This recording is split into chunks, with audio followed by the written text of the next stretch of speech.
Assalamualaikum warahmatullahi wabarakatuh. Alhamdulillahirabbil alamin. Allahumma shalli ala sayyidina wa maulana Muhammadin amma ba'du.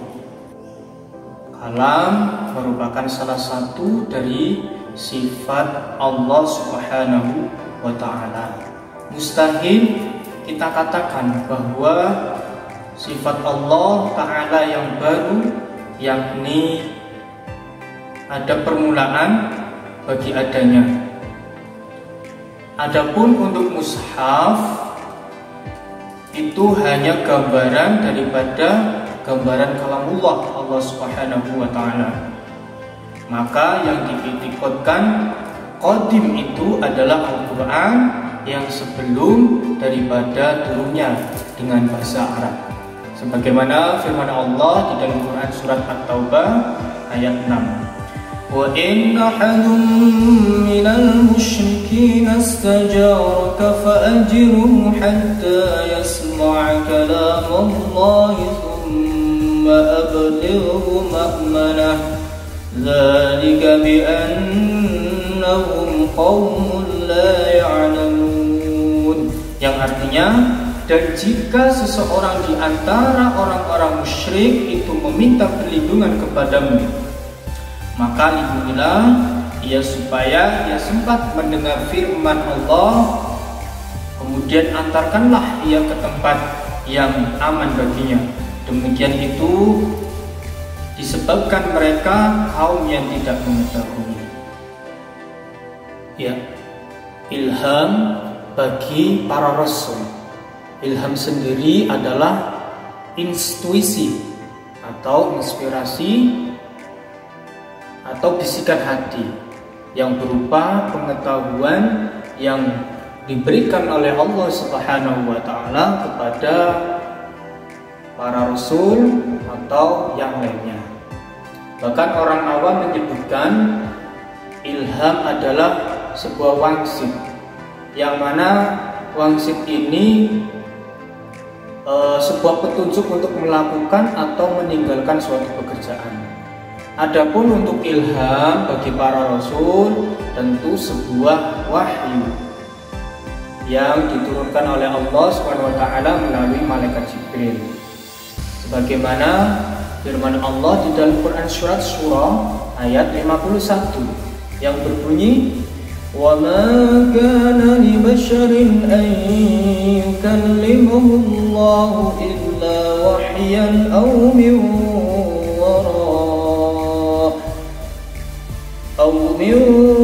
وراء حجاب أو يرسل رسولا فيوحي بإذنه ما يشاء إنه علي حكيم. Yang artinya, dan tidaklah patut bagi seorang manusia bahwa Allah akan berbicara kepadanya kecuali dengan perantara wahyu dari belakang tabir, atau dengan mengutus utusan malaikat lalu diwahyukan kepadanya dengan izinnya apa yang dia kehendaki. Sungguh dia maha tinggi lagi maha bijaksana. Karena urutan ayat dan surah itu disusun bukan berdasarkan urutan turunnya, akan tetapi sebagaimana yang telah diperintahkan oleh Rasulullah SAW sebagai penerima wahyu. Kemudian apapun yang dilakukan oleh beliau, termasuk dalam masalah ayat Al-Quran ini, tentu berdasarkan wahyu dari Allah Subhanahu wa taala. Sebagaimana firman Allah dalam Quran surat An-Najm ayat 3 sampai 4. Wa ma yantiqu 'anil hawa in huwa illa wahyun yuha. Dan dia tidak berbicara menurut kemauan hawa nafsunya. Ucapannya itu tidak lain hanyalah wahyu yang diwahyukan kepadanya. Ya, karena Al-Quran memiliki kekhususan dibandingkan dengan mukjizat nabi-nabi sebelumnya. Semua mukjizat sebelumnya dibatasi oleh ruang dan waktu. Artinya hanya diperlihatkan oleh kaum tertentu dan pada masa tertentu juga. Al-Quran ini bersifat universal dan abadi. Artinya bahwa Al-Quran ini berlaku untuk semua umat manusia dan berlaku sampai akhir zaman. Sebagaimana firman Allah Subhanahu wa taala di dalam Quran Al-Hajj ayat 21 yang berbunyi, "Lau anzalna hadzal Qur'ana 'ala jabalin la ra'aitahu khashi'an mutasaddi'an min khashyatillahi wa tilkal amthal nadribuha lin-nasi la'allahum yatafakkarun." Artinya, sekiranya kami turunkan Al-Quran ini kepada sebuah gunung, pasti kamu akan melihatnya tunduk terpecah belah disebabkan takut kepada Allah Subhanahu wa taala. Dan perumpamaan itu kami buat untuk manusia agar mereka berpikir. Membaca Al-Quran dengan tajwid atau dengan ilmu tajwid itu hukumnya fardhu ain, yang artinya wajib dengan bacaan yang bagus sesuai dengan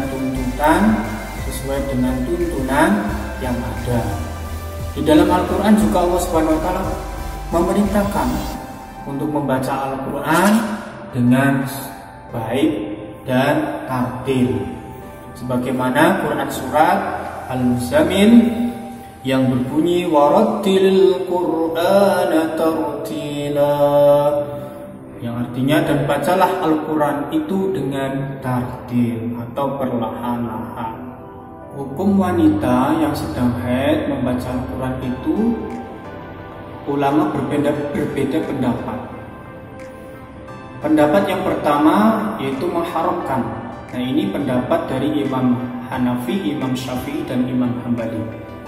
Mereka merujuk pada hadis Ibnu Umar bahwa Rasulullah SAW bersabda, "La taqra'ul haidu wal junubu syai'an minal Qur'an." Yang artinya, dan janganlah orang yang haid dan junub itu membaca Al-Quran. Sedangkan pendapat yang kedua ini menurut Imam Maliki dan Zahiri. Nah, mereka berpendapat bahwa hadis di atas atau hadis tersebut yang diriwayatkan oleh Ibnu Umar itu hadis yang dhaif atau lemah.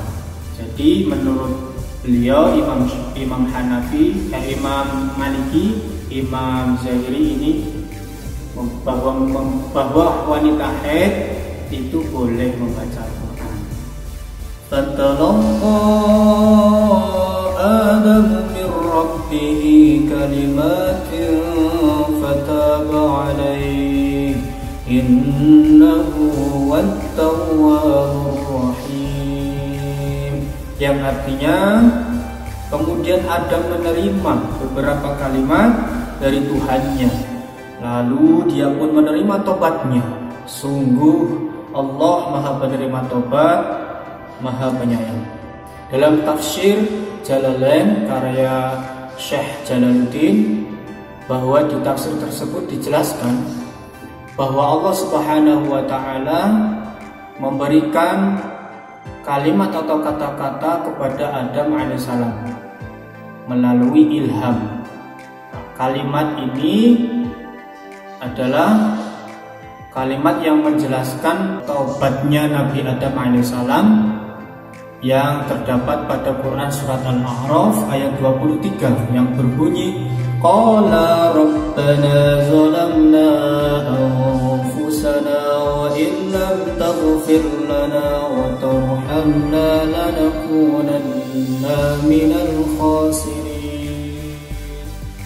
Sekian jawaban yang bisa saya sampaikan, mudah-mudahan bermanfaat. Saya akhiri. Assalamualaikum warahmatullahi wabarakatuh.